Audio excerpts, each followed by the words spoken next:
বেশ কিছু সময় ধরে বাংলাদেশের জাতীয় সঙ্গীত নিয়ে একটা বিতর্ক শুরু হয়েছে। অনেকে দাবি করতেছে যে রবীন্দ্রনাথ ঠাকুরের রচিত আমার সোনার বাংলা এই গান স্বাধীন বাংলাদেশ বা পূর্ব বাংলার মানুষের জাতীয় সঙ্গীত হিসেবে সম্পূর্ণ বেমানান। এই দাবি শুনে বাঙ্গু প্রগতিশীলদের পিলা চমকায় গেছে। তারা গেল গেল সব গেল সর তুলছে। এক বাঙ্গু প্রগতিশীল সঞ্জিদা খাতুন তার পরলোক গমনের পর তার শেষকৃত্যে রবীন্দ্রসঙ্গীত দিয়ে সম্পন্ন করেছে। দেখেছেন কি আর কমু। এমনকি বাঙ্গু প্রগতিশীল হিসেবে নিজেকে জাহির করা কচু খেতি এককালে মোডা আজিজ আর সন্ত্রাসী হারিসের ব্যবসায়িক পার্টনার দুই সিঙ্গালা ছাগল ডাবল ড্রপ আউট ওই পর্যন্ত ঘোষণা দিছে রবীন্দ্রসঙ্গীত আমার সোনার বাংলা বাংলাদেশের লক্ষ কোটি মানুষের হৃদয়ের গান এবং এটা নাকি আমাগো ন্যাশনাল ভ্যালুজ বহন করে। হ্যাঁ, হালাই ন্যাশনাল ভ্যালুজ বুঝে। হ্যাঁ, উইমেন লাইফ খুব বুঝে ফেলিছে ন্যাশনাল ভ্যালুজ। শালা double drop out national values বাপ রে বাপ। হ্যাঁ, ডাবল ড্রপ আউটের ইতিহাস জ্ঞান এমনিতেই হাস্যকর ভাবে কম, অথচ এই ডাবল ড্রপ আউট কয়েকদিন আগে আল্লামা ইকবালের নামে ঢাকা বিশ্ববিদ্যালয়ের হল নামকরণের দাবিতে খুব দয়া কইছিল মীর জাফরের নামেও হল করা উচিত। আল্লামা ইকবাল উপমহাদেশের মুসলমানদের মধ্যে সর্বশ্রেষ্ঠ দার্শনিক, যাকে বিংশ শতাব্দীর অন্যতম গুরুত্বপূর্ণ মুসলিম দার্শনিক হিসেবে প্রাচ্য এবং পাশ্চাত্যে উভয় জায়গাতে বিবেচনা করা হয়। ইকবাল 1938 সালে মৃত্যুবরণ করেন, 1971 সালের বাংলাদেশের স্বাধীনতা সংগ্রামের 33 বছর আগে। এমনকি ভারত ভাগ হওয়ার আগেই উনি মারা গেছেন। অথচ ইনাকে নিয়ে একচু খ্যাতি এবং বাঙ্গু প্রগতিশীলদের চুলকানির অভাব নেই। অথচ ঢাকা বিশ্ববিদ্যালয়ে ইকবালের নামে আগেও ছিল হল, যেটাকে ইসলামোফোবিক আওয়ামী বামেরা 71 সালের পর নাম পাল্টায় অন্য সব হলের সাথে ইকবাল হলের নাম পাল্টায় সার্জেন্ট জহুরুল হক হল করে। যে জহুরুল হক হল 60-এর দশকে আগরতলাতে পাকিস্তানের বিরুদ্ধে বিদ্রোহ এবং বিভিন্ন সেনানিবাসে বিডিআর বিদ্রোহের মতো গণহত্যা করার ষড়যন্ত্রে জড়িত ছিল, ইন্ডিয়ার সাথে আর কি, ইন্ডিয়ার পরিকল্পনায়। আর একটা হইল জিন্না হলের নাম পাল্টায় রাখা হয় সূর্য সেনের নামে। ইতিহাসে মীর জাফর কারা সেটা খুব স্পষ্ট। কচুক্ষেতে এবং বাঙ্গু প্রগতিশীলদের ইতিহাস নিয়ে জ্ঞান বুদ্ধি অত্যন্ত সীমিত। পলাশির যুদ্ধের পর মীর জাফর এবং তার ছেলে নাজমুদ্দৌলা, সাইফুদ্দৌলা এবং মুবারকউদ্দৌলা 50 বছর মুর্শিদাবাদে ইংরেজদের প্রোটেকশন থেকে শান শওকতের সাথে নবাবী জীবনযাপন করত, যেমনটা করতো মুজিব, হাসিনা। ধানমন্ডি এবং গণভবনে থেকে ভারতের প্রোটেকশনের ছত্রছায়। তখন নবাবের বিরুদ্ধে কেউ কিছু বললেই গর্দান যাইতো। পলাশির যুদ্ধের লেগেসি যুদ্ধের সাথে সাথেই নির্ধারিত হয় নাই, ইতিহাসে সেটা অনেক পরে নির্ধারণ করছে। আওয়ামী বাং প্রগতিশীলরা হচ্ছে ইতিহাসের আসল মীর জাফর, রায় দুর্লভ, ইয়ার লতিফ, জগৎ শেঠ। মীর জাফর পলাশির যুদ্ধের পর নিজের গদিতে বসার জন্য লর্ড ক্লাইভের সাথে দেখা করতে যায়। নিজের সাঙ্গপাঙ্গদের নিয়ে সোহরাওয়ার্দীর বডিগার্ডও একই কাম করেছিল। সোহরাওয়ার্দীর বডিগার্ড আবার নিজের অফিসে ইন্দিরা গান্ধীর ছবি ডেস্কে রাখতো। মীর জাফরও মনে হয় ক্লাইভের ছবি এভাবে নিজের দরবারে রাখতো না। এইভাবে ঢাকা বিশ্ববিদ্যালয় এবং সারা দেশে এই সমস্ত হিন্দুত্ববাদী এবং ভারতীয় চরদের নামে হলের নামকরণ করা হইল। এই সমস্ত স্থাপনার নাম পাল্টাইতে হবে। ছাত্র জনতা এবং ক্ষুদ্র ভ্রাতা ভগিনীরা নিজেরাই এটা করবে। এইবার আসি জাতীয় সঙ্গীতে আমার সোনার বাংলা গান নিয়ে। আমার সোনার বাংলা গানের ইতিহাস কি, এই গানের মানে কি, কবে, কোথায়, কোন প্রসঙ্গে এই গান কম্পোজ করা হয়েছিল, এটা জানতে হইলে আমাদের বঙ্গভঙ্গের ইতিহাস জানতে হবে। বঙ্গভঙ্গ কি? 1899 সালে লর্ড কার্জন ব্রিটিশ ভারতে ভাইসরয় হিসেবে আসেন। তখন ব্রিটিশ ভারতের প্রদেশগুলো ছিল Bengal presidency, Madras presidency, Bombay presidency, Yuktapradesh, Madhya Pradesh, Punjab. Bengal প্রেসিডেন্সির এবং সমগ্র ব্রিটিশ ইন্ডিয়ার রাজধানী ছিল সাহেবদের তৈরি করা শহর কলকাতায়, কল্লোলিনী তিলোত্তমা কলকাতা। বেঙ্গল প্রেসিডেন্সি আকারে অনেক বড় থাকায় সেটা একজন লাট সাহেবের পক্ষে শাসন করা দুরূহ ব্যাপার ছিল। 1900 সালের বেঙ্গল প্রেসিডেন্সি আকারে এত বড় ছিল, এর মধ্যে বর্তমান বাংলাদেশ, আসাম, পশ্চিমবঙ্গ, বিহার, উড়িষ্যা, ছত্তিশগড়, ঝাড়খণ্ড অন্তর্ভুক্ত ছিল। তার উপরে ছিল সেই যুগে দুর্গম যাতায়াত ব্যবস্থা। এর ফলে 1903 সালে ব্রিটিশ ভারত সরকারের সেক্রেটারি রিজলি সাহেব ভাইসরয় লর্ড কার্জনকে একটা চিঠি দেন। এতে প্রস্তাব করা হয় বেঙ্গল প্রেসিডেন্সিকে দুই ভাগে ভাগ করা, পূর্ব দিকের অংশকে পূর্ববঙ্গ এবং আসাম নামে নতুন একটা প্রদেশ তৈরি করতেন। নতুন প্রদেশের রাজধানী হবে ঢাকা শহর। লর্ড কার্জন এই প্রস্তাবে সম্মতি প্রদান করে। এর ফলে 16 অক্টোবর 1905 সালে লর্ড কার্জন নতুন প্রদেশ পূর্ববঙ্গ এবং আসামের গোড়াপত্তন করে ঢাকাকে রাজধানী করেন। এইভাবে মুঘল যুগে শায়েস্তা খান এবং শাহজাদা আজিমুসানের পর 200 বছর অতিবাহিত হয়ে ঢাকা আবার রাজধানী হিসেবে আত্মপ্রকাশ করে। মুঘল সর্দার মুর্শিদ কুলি খান শাহজাদা আজিমুসানের পর 1700 দশকের প্রথম দিকে রাজধানী ঢাকা থেকে মুর্শিদাবাদে স্থানান্তর করেন। এরপর শুরু হয় বাংলায় হিন্দুত্ববাদীদের আন্দোলন, যেটা সন্ত্রাসবাদের রূপ নেয়। কলকাতার হিন্দু বাবুরা একদম বিক্ষোভে ফেটে পড়ে। এটা নিয়ে কলকাতার ভদ্রলোক বাবুরা অসংখ্য মিছিল বক্তৃতা সমাবেশ করে গরম করে দেয় দুনিয়া। বাবুদের দুইটা সন্ত্রাসবাদী সংগঠন ছিল, একটা কলকাতা কেন্দ্রিক যুগান্তর গ্রুপ আর একটা ঢাকা কেন্দ্রিক অনুশীলন সমিতি। যুগান্তর গ্রুপের সন্ত্রাসী ক্ষুদিরাম বসু একজন সাহেব ম্যাজিস্ট্রেটকে হত্যা করার জন্য সাহেবের গাড়ি লক্ষ্য করে বোমা হামলা করে। এই সমস্ত হিন্দুত্ববাদী সন্ত্রাসীরা 21শে আগস্ট গ্রেনেড হামলার আদি জনক। ক্ষুদিরামের নিক্ষেপ করা গ্রেনেড সাহেবের গাড়ির পরিবর্তে দুইজন মেম সাহেবের গাড়িতে গিয়ে পড়ে এবং একজন ইংরেজ ব্যারিস্টারের স্ত্রী এবং কন্যাকে হত্যা করে। ইংরেজ সরকার ক্ষুদিরামকে ধরে বিচার করে ফাঁসিতে লটকায় দেয়। এইরকম নারীঘাতক হিন্দুত্ববাদী সন্ত্রাসীকে আবার বাঙ্গু সমাজে সেলিব্রেট করা হয়, তাকে নিয়ে কবিতা লেখা হয়। এমনকি আমাদের আল মাহমুদও লিখেছিল, চিনতে নাকি সোনার ছেলে ক্ষুদিরামকে চিনতে, রুদ্ধশ্বাসে প্রাণ দিল যে মুক্ত বাতাস কিনতে। কি আর কমু। আর এক বাঙ্গু প্রগতিশীল আব্দুল নূর তুষার ইতিহাস জ্ঞান দিতেছে জাতিরে। দেখেন কি লিখেছে, সে কইতেছে আমাদের দেশে কার্জন হল আছে, কিন্তু ক্ষুদিরামের নামে একটা চালাঘর নাই। ইংরেজদের দালাল নবাবদের মঞ্জিল আছে, মানে আহসান মঞ্জিল আর কি, কিন্তু প্রীতিলতার একটা ভালো ভাস্কর্য নাই। মানে আছে কিন্তু ভালো নাই, কুটি আছে। প্রীতিলতার ভাস্কর্য জানাইন তো, হ্যাঁ খারাপ ভাস্কর্যটাই কুটি আছে, একটু জানবার চাই, হ্যাঁ ব্যবস্থা করা লাগবে। আরো লিখেছে সূর্য সেন, প্রীতিলতার, ক্ষুদিরামেরা আমাদের বীর শ্রেষ্ঠদের পূর্বপুরুষ। জমিদারদের ল্যাঠাল যারা, জমিদারি চলে যাবে জন্য যারা ইংরেজদের শাসাইবে তাই অস্ত্র হাতে তুলে নিছিল, তারা নাকি আমাদের বীর শ্রেষ্ঠদের পূর্বপুরুষ। আমি যাই কই, এই প্রীতিলতা, সূর্য সেন আর ক্ষুদিরাম নিয়া বাঙ্গু প্রগতিশীলদের চুলকানিটা একটু বিস্তারিত বোঝা দরকার।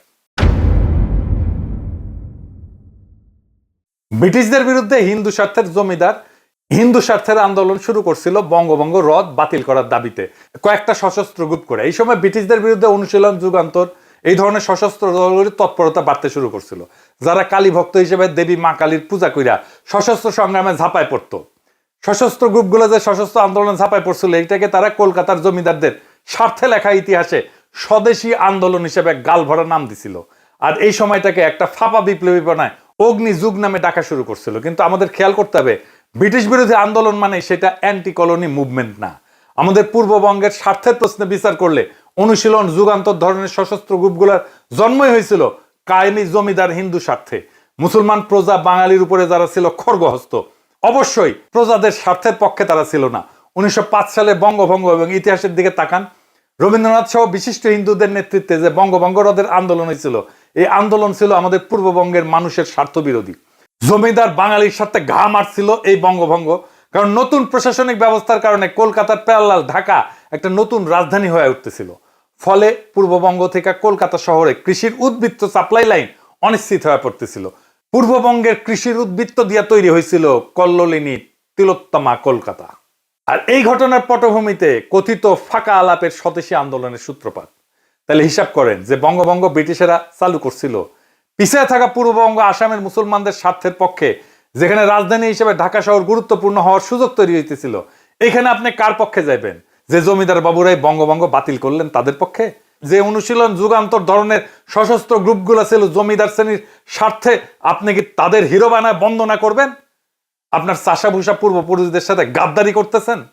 প্রীতিলতা, ক্ষুদিরাম কিংবা সূর্য সেনেরা ছিল সরাসরি জমিদার হিন্দুর স্বার্থের লোক, এবং তাদের আন্দোলন কলকাতার শাসকদের আন্দোলন। স্বদেশী আন্দোলন এবং অগ্নিযুগ ছিল জমিদারদের সশস্ত্রতা। একে হিন্দু মুসলমান নির্বিশেষে সকল প্রজাকে আপন মনে করবে। বিশেষ করে পূর্ববঙ্গের মুসলমান প্রজা যারা আজকের বাংলাদেশের মানুষ, তাদের লড়াকু পূর্বপুরুষ হাজী শরীয়তুল্লাহ বা তিতুমিরেরা। আমাদের উত্তরসূরি হিসেবে আমরা কেন প্রীতিলতা, ক্ষুদিরাম কিংবা সূর্য সেনদের আমাদের হিরো বলে মনে করব, যেখানে এরা সরাসরি জমিদার স্বার্থের লোক। জমিদার তাদের অর্থদাতা ছিল, টাকা দিত, চান্দা দিত জমিদারেরা। এবং এই আন্দোলনটাই স্বদেশী আন্দোলন, অগ্নিযুগ, এটা ছিল জমিদারদের আন্দোলন, তাদের জমিদারি রক্ষার আন্দোলন, তাদের শোষণ রক্ষার আন্দোলন। হাসিনার হইয়া ছাত্রলীগ, যুবলীগ যেমন নাম ছিল বর্ষা বিপ্লবের সময় 24-এর, ঠিক একই কাজ করছিল সূর্য সেন, প্রীতিলতা, ক্ষুদিরামেরা। ওরা ছিল জমিদারের ল্যাঠাল, যেরকম ছাত্রলীগ ছিল আওয়ামী লীগের হাসিনার ল্যাঠাল। যে জমিদার ব্যবস্থায় আপনার পূর্বপুরুষদের বঞ্চিত করে রাখা হইতো, এই সশস্ত্র গ্রুপের লোকজন সেই জমিদারদের ভাড়াটে সন্ত্রাসী। তারা তো আপনার পূর্বপুরুষদের স্বার্থের বিরুদ্ধের লোক। এই জমিদার শ্রেণী তো কখনো আপনার পূর্বপুরুষদের বাঙালি বইলাই স্বীকার করে নাই, মান্যতা দেয় নাই। সেই জমিদার শ্রেণীর ঔরসে আজকাল বাংলা ভাষা শিল্প সংস্কৃতি গড়ে উঠছে, সেটা খুব ভালো কথা। কিন্তু জমিদার হিন্দু তো আপনারা এক্সক্লুড কইরা হিসাবের বাইরে রেখা এই বাংলা ভাষা শিল্প সংস্কৃতির পতন ঘটাইছিল। যে প্রীতিলতার সূর্য সেনের আপনি হিরো বানাইতে চান, তাদের অনুশীলন যুগান্তর ধরনের সশস্ত্র গ্রুপগুলো তো কখনো আপনাকে গোনাতেই ধরে নাই। আপনি তো মুসলমান হলে ঢুকতেও পারতেন না অনুশীলন যুগান্তরে। শুধু তাই না, এরা তো আপনারই স্বার্থ বিরোধী, সাধারণভাবে ঢাকাকে রাজধানী করার বিরোধী একটা আন্দোলন ছিল। চান্স পাইলে এরা প্রীতিলতা, ক্ষুদিরাম কিংবা সূর্য সেনদের নিয়ে আপনার তথাকথিত প্রগতির কাঁচা আবেগ টক বগায় ফুটতে থাকে। সূর্য সেন, ক্ষুদিরাম, প্রীতিলতার নামে কোনো স্মারক বাংলাদেশে থাকবে না। এই বঙ্গভঙ্গ বিরোধী আন্দোলন নিয়ে রমাপ্রসাদ ভাস্কর একটা প্রবন্ধ লিখছিলেন। প্রবন্ধটার নাম বঙ্গভঙ্গ এবং রামেন্দ্র সুন্দর ত্রিবেদী। এই প্রবন্ধে সে আন্দোলনে রবীন্দ্রনাথ ঠাকুর ওরফে রঠার ভূমিকার বিস্তারিত বর্ণনা আছে। পূর্ব বাংলার চাষা মুসলমানদের জন্য যে এক আলাদা রাজ্য হচ্ছে, এটা কলকাতার বাবুরা মেনে নিতে পারে না। এই জন্যই তাদের এত হাউকাউ আন্দোলন, সন্ত্রাসী কর্মকাণ্ড। ওই আন্দোলনের সময় 25শে আগস্ট 1905 সালে কলকাতার টাউন হলে একটা সভা অনুষ্ঠিত হয়। সেটা ছিল বঙ্গভঙ্গের বিরুদ্ধে একটা প্রবন্ধ পাঠের আসর। বাবুরা নাম দিছিল অবস্থা এবং ব্যবস্থা। ওই আসরে রবীন্দ্রনাথ তার সদ্য রচিত আমার সোনার বাংলা গানটা প্রথম পরিবেশন করে। বাবুরা রঠাকে বঙ্গভঙ্গ আন্দোলনের চারণ কবি হিসেবে নিযুক্ত করে। রঠা উত্তেজিত মাসখানেকের মধ্যে 20 থেকে 25টা উত্তেজনাকর গান রচনা করে ফেলে। এরপর 27শে সেপ্টেম্বর রঠার সভাপতিত্বে 18/4 অক্রুর দত্ত লেনে একটা সভা অনুষ্ঠিত হয়। সেখানে রঠা সর্বপ্রথম রাখি বন্ধন প্রথা চালু করার প্রস্তাব দেন এবং এই উপলক্ষে রাখি সঙ্গীত বাংলার মাটি বাংলার জল এই গানটা রচনা করেন। বাংলার মাটি বাংলার জল, বাংলার বায়ু বাংলার ফল, পূর্ণ হোক পূর্ণ হোক পূর্ণ হোক হে ভগবান। 50,000 কণ্ঠে উচ্চারিত বন্দে মাতরম ধ্বনির মধ্যে সুরেন্দ্রনাথ বন্দ্যোপাধ্যায় সভাপতির অভিভাষণ পাঠ করেন। বাংলায় সেটা রবীন্দ্রনাথ পাঠ করেন। রবীন্দ্রনাথ তাদের মধ্যে ছিলেন এবং তার নতুন গান ওদের বাঁধন যতই শক্ত হবে ততই বাঁধন টুটবে গাইতে থাকেন। এরপর রবীন্দ্রনাথ তার আর একটা গান ধরেন, তা হইল বিধির বাঁধন কাটবে তুমি এমন শক্তিমান। এরপর 1905 সালের আশ্বিন মাসে, মানে সেপ্টেম্বর অক্টোবর সংখ্যায়, রবীন্দ্রনাথ কার্তিক সম্পাদিত বঙ্গদর্শন পত্রিকায় রঠা প্রথম আমার সোনার বাংলা গানটা পাবলিশ করেন, প্রকাশ করেন। এই বঙ্গদর্শন পত্রিকার একটা বিশাল ইতিহাস আছে। কি সেই ইতিহাস? এই পত্রিকা 1872 সালে প্রথম সম্পাদনা করে বের করে বাংলা সাহিত্যের সবচেয়ে কুখ্যাত ইসলামোফোব আর হিন্দুত্ববাদীদের গডফাদার বঙ্কিমচন্দ্র চট্টোপাধ্যায়। বঙ্কিম তার উপন্যাসগুলো এই পত্রিকায় সিরিয়াল আকারে পাবলিশ করত। এইখানে 1882 সালে ধারাবাহিকভাবে প্রকাশিত হয় বঙ্কিমের উপন্যাস আনন্দমঠ। এই আনন্দমঠে বঙ্কিম হিন্দুত্ববাদীদের জাতীয় সঙ্গীত বন্দে মাতরম প্রথম কম্পোজ করে প্রকাশ করেন। পুরা উপন্যাসের বিষয়বস্তু হচ্ছে মুসলিমদের খেদানো। পুরা পত্রিকাটা ছিল ইসলামোফোবিয়ার একটা পাত্র। এইখানে 1884 সালে বঙ্কিম আরেকটা প্রবন্ধ প্রকাশ করে বাংলার কলঙ্ক নামে। মুসলমানদের গালিগালাজ করাইছিল সেই প্রবন্ধের মূল থিম। এরকম বহু লেখা প্রকাশিত হয় এই পত্রিকাতে। পুরা কলকাতার ভদ্রলোক সমাজে এই পত্রিকা গোগ্রাসে গিলত। তাদের ওয়ার্ল্ড ভিউ প্রচার করছে এইটা। রঠা ছোটবেলাতে গোগ্রাসে সমস্ত গল্প গিলত। রঠার নিজের মুখেই শোনেন তার আত্মজীবনীতে কি লিখেছে। অবশেষে বঙ্কিমের বঙ্গদর্শন আসিয়া বাঙালির হৃদয় একেবারে লুট করিয়া লইল। একে তো তাহার জন্য মাসান্তের প্রতীক্ষা করিয়া থাকিতাম, তাহার পরে বড় দলে পড়ার শেষের অপেক্ষা করা আরো বেশি দুঃসহ হইত। এইরকম একটা কুখ্যাত ইসলামোফোব বাংলার মুসলমানকে গালিগালাজ করা পত্রিকাকেই রঠা বাইছে নিলেন আমার সোনার বাংলা গান পাবলিশ করার জন্য, প্রকাশ করার জন্য। আর রঠা এই বঙ্গদর্শন পইরা বড় হইছে, তাহলে ওর ভিতরে কি আছে সেটা বুঝে দেখেন। এই হচ্ছে কচুক্ষেতির স্বল্প জ্ঞানের ন্যাশনাল ভ্যালুস, এইটার ইতিহাস। এই গানকে যে এখনো জয় বাংলা করা হয় নাই, সেটা তো বাঙ্গু প্রগতিশীলদের 7 জন্মের ভাগ্য। কিন্তু এই ভাগ্য বেশি দিন টিকবে না। হাসিনা যেমনে জয় বাংলা হয়েছে, আওয়ামী লীগ যেমনে জয় বাংলা হয়েছে, 32 নম্বর যেমনে জয় বাংলা হয়েছে, এই গানও জয় বাংলা হবে।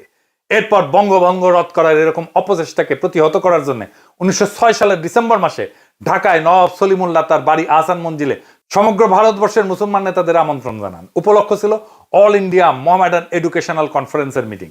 স্যার সৈয়দ আহমেদ খান এই এডুকেশনাল সংস্থা প্রতিষ্ঠা করছিলেন। সেই মিটিংয়ে আহসান মঞ্জিলে সারা ভারতবর্ষ থেকে 3000 মুসলমান ডেলিগেট যোগদান করেন। মিটিংয়ে সভাপতিত্ব করেন উত্তরপ্রদেশের মিরাটের নবাব ভিকারুল মুলক। আজকের শাহবাগ তখন নওয়াব সলিমুল্লাহর বাগান ছিল। এইখানেই নওয়াবের একটা বাগান গাড়ি ছিল এই শাহবাগে। সেই শাহবাগের বাগান বাড়িতে অনুষ্ঠিত হয় ঐতিহাসিক মিটিং। শাহবাগ থেকে এই ঘটনার শুভ সূচনা। যেখানে নওয়াব সলিমুল্লাহ ভারতবর্ষে মুসলমানদেরকে নিজেদের স্বার্থ রক্ষার জন্য একটা রাজনৈতিক দল গঠন করার প্রপোজাল দেন, যেটা সর্বসম্মতিক্রমে গৃহীত হয়। এইভাবেই জন্ম হয় মুসলিম লীগের।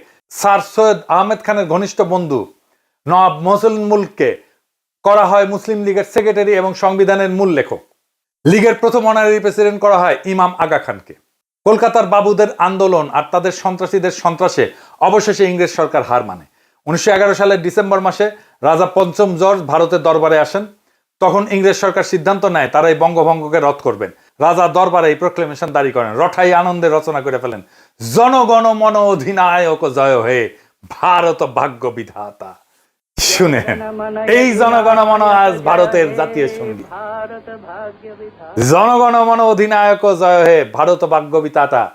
পাঞ্জাব সিন্ধু গুজরাট ও মারাঠা দ্রাবিড় উৎকল বন্ধ, বিন্ধ্য হিমাচল যমুনা গঙ্গা উচ্ছল জলদি তরঙ্গ। তব শুভ নাম জাগে, তব শুভ আশিস মাগে, গাহে তব জয় গাথা। এই গান গাওয়া হয়েছিল ঢাকা বিশ্ববিদ্যালয়ে।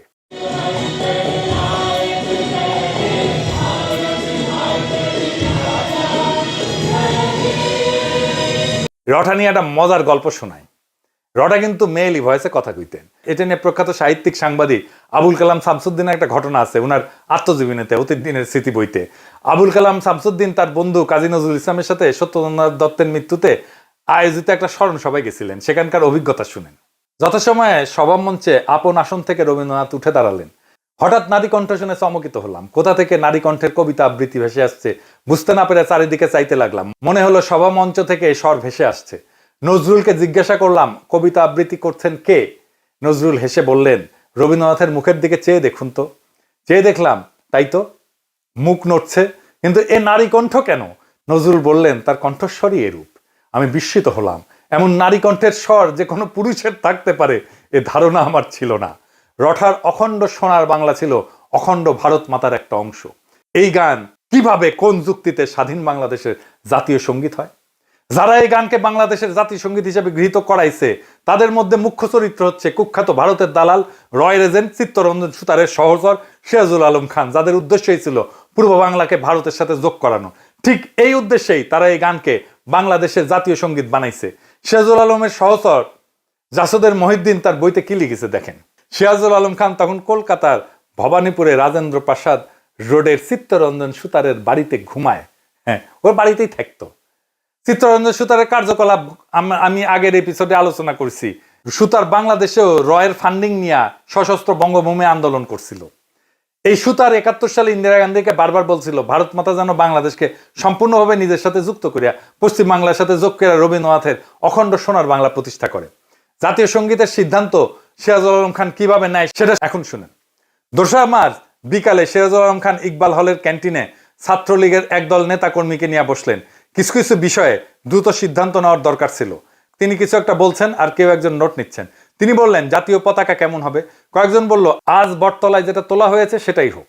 জাতীয় সঙ্গীতের প্রসঙ্গ উঠতেই দ্বিজেন্দ্রলাল রায়ের ধনধান্যে পুষ্প ভরা গানটির প্রস্তাব এলো। কিন্তু এর দুটো সমস্যা ছিল। প্রথমত, গানটার কোথাও বাংলা বা বাংলাদেশ শব্দটি নেই। দ্বিতীয়ত, গানটার কোনো রেকর্ড পাওয়া যায় না। শেষমেশ প্রস্তাব করা হলো রবীন্দ্রনাথের আমার সোনার বাংলা, আমি তোমায় ভালোবাসি গানটিকে জাতীয় সঙ্গীত করা হোক। সিরাজুল আলম খান মাথা নাড়লেন। একজন সঙ্গে সঙ্গে নোট নিল। এরপর এলো জাতির পিতা প্রসঙ্গ।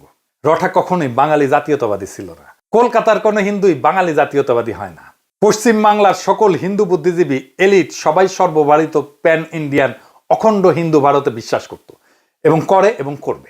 এরা সর্বদা আগাগোড়া অখণ্ড ভারত মাতার পূজারী। আগামী এপিসোডে আমি এটা নিয়ে বিস্তারিত আলোচনা করব। কাজেই মুসলমানদের স্বার্থবিরোধী সন্ত্রাসী বঙ্গভঙ্গ রদ আন্দোলনের চারণ কবি রবীন্দ্রনাথের রচনা করা আমার সোনার বাংলা গান কিভাবে বাংলাদেশের জাতীয় সঙ্গীত হয়, এই প্রশ্নটা আমাদের তুলতেই হবে। এই গান তো কারোই গাওয়া উচিত না। অতি দ্রুত গণভোট আয়োজন করে এই জাতীয় সঙ্গীতের ব্যাপারে সিদ্ধান্ত নিতে হবে। সিরাজুল আলম খানের চাপায় দেওয়া গানকে কখনোই আমাদের জাতীয় সঙ্গীত হিসেবে মেনে নেওয়া যাবে না, হবে না। রঠা বাঙ্গ প্রগতিশীলদের কাছে সবসময় একটা পলিটিক্যাল প্রজেক্ট ছিল। বাঙালি জাতীয়তাবাদের নামে পূর্ব বাংলার মুসলমানদেরকে যে কিরকম ভণ্ডামি গিলাইছে আওয়ামী বামেরা, সেটা আগামীতে ফাঁস করা হবে। সামনের এপিসোডে সেটা নিয়ে আলাপও করা হবে। আমি 100% শিওর, যদি ধরেন নকশাল বা অন্য কেউ পশ্চিম বাংলার রাজ্যকে ভারত থেকে বিচ্ছিন্ন করার দাবি তুলতো, রবীন্দ্রনাথ বেঁচে থাকলে উনি নুরুল আমিন ফজলুল কাদের চৌধুরী অথবা গোলাম আজম যেরকম অখণ্ড পাকিস্তান রক্ষার চেষ্টা করছিলেন, রঠা তার চেয়ে 10 গুণ বেশি এফোর্ট দিয়া অখণ্ড ভারতকে রক্ষা করতেন। খালি রবি না, পশ্চিম বাংলার অধিকাংশ বাঙালি ভদ্রলোক এই কাজটা করতেন। নকশালদেরকে তো ইন্ডিয়া অত্যন্ত কঠোরভাবে সামরিক শক্তি দিয়ে দমন করছে। সেটা নিয়ে পশ্চিম বাংলার বাবুরা জেনোসাইড, গণহত্যা বলে লাফায় না। এটাও অঙ্ক হিসাব প্রমাণ করে দেওয়া যাবে যে পশ্চিমবঙ্গে ভারতীয় আর্মির নকশাল দমন পাকিস্তান আর্মির অপারেশন সার্চলাইট থেকেও নির্মম ছিল। এমনকি শিখদের স্বর্ণ মন্দিরে ভারতীয় আর্মি হামলা অপারেশন ব্লু স্টার আর অপারেশন সার্চলাইট থেকেও ভয়ঙ্কর ছিল। ইন্দিরা গান্ধীর মৃত্যুর পরে যেভাবে শিখ জেনোসাইড হয়েছে, এরকম জেনোসাইড 1971-এও হয় নাই বাংলাদেশে। এইসব অনেকদিন আলাপ করা যাবে। বাঙ্গু প্রগতিশীলদের চিরতরে জয় বাংলা করে দেওয়া হবে। রঠার আমার সোনার বাংলা কখনোই পূর্ব বাংলার চাষাভুষাদের হৃদয়ের গান ছিল না। এটা ছিল হিন্দু জমিদারদের, কলকাতার বাবুদের শোক গাথা, যারা ঢাকাকে রাজধানী হইতে দেয়নি, যারা পূর্ব বাংলার মুসলমানকে বাঙালি মানেনি, আর রবীন্দ্রনাথকে বানাইছিল সেই আন্দোলনের চারণ কবি। এখন সেই গান আমাদের মাথায় চাপায় দেওয়া বলা হয় এটাই আমাদের জাতীয় সত্তা, এটাই আমাদের ন্যাশনাল ভ্যালুজ। কিন্তু ইতিহাস বদলায়, বাতিলের খাতা থেকে উঠে আসে নতুন সত্য। পূর্ব বাংলার চাষাভুষা মেহনতি মুসলমান যারা একদিনে গান গাইতে বাধ্য ছিল, আজ ইতিহাস আপনাকে প্রশ্ন করতেছে আপনি কার শোক গাথা গাইতেছেন আপনার জাতীয় সঙ্গীত হিসেবে। তারেক রহমান আর বিএনপিকেও বলতে হবে কেন তারা রঠার গান জাতীয় সঙ্গীত হিসেবে পাইয়া গর্বিত। গর্বটা কোথায়? বাংলাদেশের সাধারণ চাষাভুষা মুসলমানের স্বার্থভঙ্গ কি তাদের গর্ব? জাতীয় সঙ্গীত হইতে হবে সেই গান যা জন্ম নেয় মুক্তির জন্য, প্রজার হৃদয়ে শোষণের বিরুদ্ধে দাঁড়ায়। আমার সোনার বাংলা না, আমাদের চাই আমাদের নিজস্ব, আমাদের আত্মপরিচয় বহনকারী, আমাদের স্বপ্নের প্রতিধ্বনি করা গান। এই লড়াই শুধু গান বদলের না, এটা ইতিহাস পুনরুদ্ধারের লড়াই, বঙ্গভঙ্গ রদ আন্দোলনের চক্রান্ত উন্মোচনের লড়াই, বাঙ্গ প্রগতিশীলদের চাপানো ন্যাশনাল ভ্যালুজের মুখোশ ছিঁড়ে ফেলার সংগ্রাম। এখনই সময় আসছে রঠার লেখা ইতিহাসের বদলে নিজের কলমে নিজের ইতিহাস লেখার, নিজের কলমে নিজের জাতীয় সঙ্গীত লেখার, নিজের কলমে নিজের গৌরবের ইতিহাস লেখার, বাংলাদেশের ভূখণ্ডের এই জনগণের সত্যিকারের জাগরণের ইতিহাস লেখার। এইবার সময় আসছে আমার সোনার বাংলাকে বিদায় জানানোর। নতুন স্বাধীনতার পরে আসবে নতুন জাতীয় সঙ্গীত। জয় হোক চাষাভুষার, জয় হোক ইতিহাসের, জয় হোক জনগণের মুক্তির, আমাদের আবহমান লড়াইয়ের। ইনকিলাব জিন্দাবাদ।